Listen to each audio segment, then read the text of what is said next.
if they were so concerned that maybe we were carrying weapons, this was not even a cargo ship. This was a passenger ship.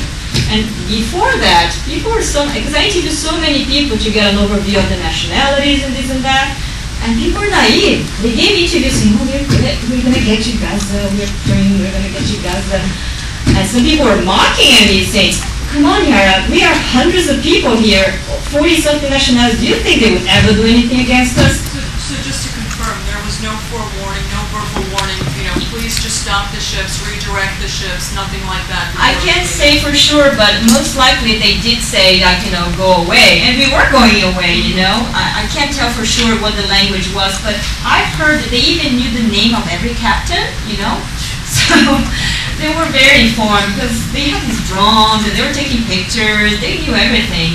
They created these little booklets about the hyperflight. At some point when I was in the internet, I read this Jerusalem Post article during the trip. They knew all the lyrics of what we were singing, and I was like, wow.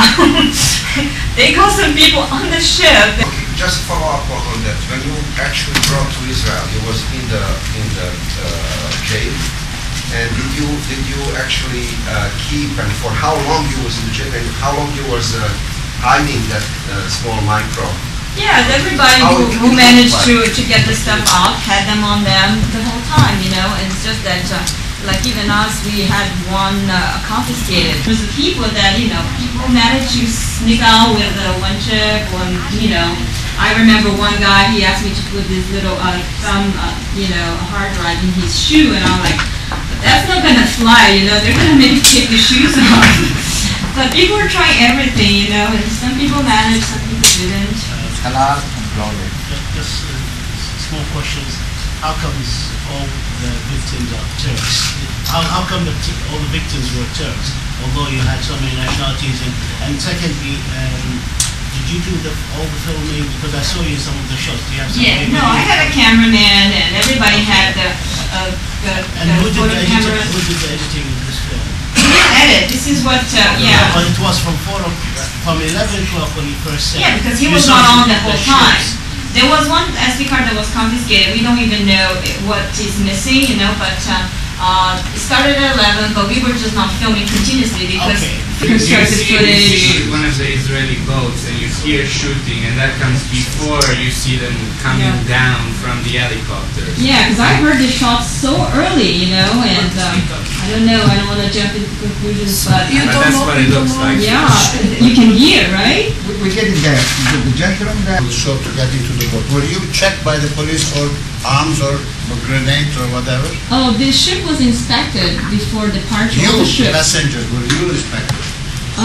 We actually came from the Challenger to, apparently I don't want to say there was sabotage, but our two little boats, they had technical problems in the middle of the ocean, so we transferred from the little boat to the big ship.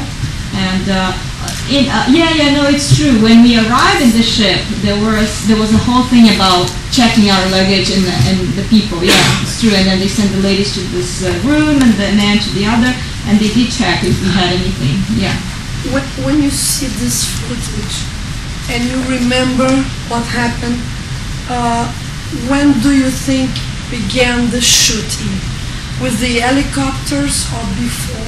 Well, I heard, before I saw the helicopters, I heard this shooting, but I don't even know what is the rubber bullet and what is the live ammunition, because I know with the other smaller boats, they use only rubber bullets and tear gas and taser, the thing that gives shocks.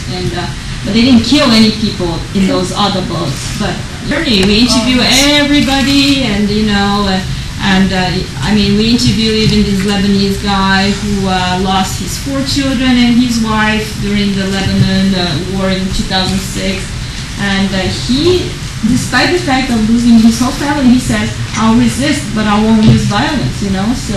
The commandos were coming down, so there was all these commotion, and I think they started shooting because obviously if they are bringing soldiers down and we have hundreds of people, we're going to react, and they knew in order to take over the ship they were going to have to kill some people, and they did. In the film we did not see any pictures of the soldiers coming down. We saw the helicopters. Oh no, you saw many of them coming down. Behind the light. Yes. Yeah, many.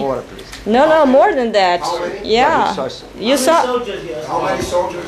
I don't know how many came down precisely, but in the footage you saw a bunch coming down.